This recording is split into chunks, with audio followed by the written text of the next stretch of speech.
महात्मा फुलेंच्या गुलामगिरी या पुस्तकातील खरा इतिहास. त्यांनी डोळे भरून आणून ईश्वराची प्रार्थना केली नसेल काय? हे प्रभू, आमच्यावर काय हा कहर गुजरविलास? अरे आम्ही स्वतः बलहीन म्हणून आम्हास आबला म्हणतात व आम्हास आमचे पतीचे जे काही बल होते तेही या दुष्टाने हरण केले असे तुला माहीत असता निर्दय होऊन आमचा कितीतरी अंत पाहतोस. अरे आमचे पतीचे ज्याने प्राण घेऊन आम्हा आबलांवर शस्त्र धरिले व त्यामध्ये जो मोठा पुरुषार्थ मिरवितो अशा दुष्टाचे अपराध पाहून एवढा तू समर्थ असता तोंडात बोट घालून स्तब्ध बसलास काय? याप्रमाणे त्या दिनमुख होऊन ईश्वराचा धावा करीत आहेत.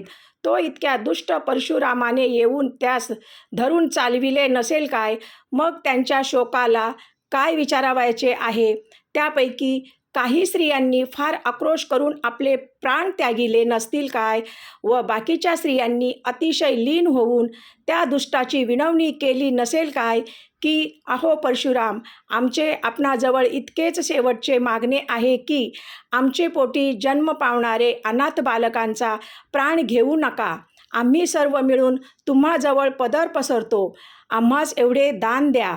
पाहिजे असल्यास आमचे प्राण घ्या, परंतु आमच्या मुलांचे जीव वाचवा. आमचे आपण पती मारल्यामुळे आम्हास अकाली वैधव्य प्राप्त होऊन आम्ही सर्व सुखाला मुकलो. आता आम्हास पुढे मुले बाळे होण्याची मुळीच आशा राहिली नाही व आमचे सर्व पंचप्राण आमच्यापासून जन्म पावणारे बालकांकडेच लागलेले आहेत. आता आम्हास काय ते एवढेच दुःखात सुख व आमचे सुखाचे निधान जी आमची बालके त्यांचे प्राण घेऊन आम्हा अनाथ स्त्रियास का या सर्व आयुष्यभर शोकार्णव टाकिता आम्हास एवढी भिक्षा घाला. आम्ही तुमच्या धर्माच्या लेकी आहोत. आमची कशीही करून आपणास दया येऊ द्या.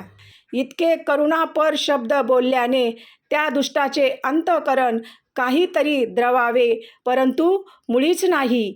त्याने त्या प्रसूत झालेल्या पाहून त्यासपासून त्यांची बालके हिसकावून घेऊ लागला. तेव्हा त्या त्यांच्या संरक्षणाकरिता त्यांच्यावर पालथ्या पडून पुढे मान करून म्हणाल्या असतील की अहो परशुराम, तुम्हाला जर या मुलांचे प्राणच घेणे आहे तर प्रथम आमचे शिर उडवा, मग आमचे पाठीमागे त्यांचे काय करणे ते करा. आमचे समक्ष त्यांचे प्राण घेऊ नका. परंतु काही एक त्याने ऐकले नाही. हर हर त्यांच्याजवळ जेव्हा त्यांची मुले हिसकावून घेतली असतील तेव्हा त्यास जे दुःख झाले असेल ते लिहिण्यास आमच्या हातातून लेखणी गळून पडते असो. त्या चांडाळाने त्या मुलांचे प्राण. उर्वरित इतिहास पुढील भागात. इतिहास आवडल्या चॅनलला लाईक सबस्क्राईब करा. थँक्यू. धन्यवाद.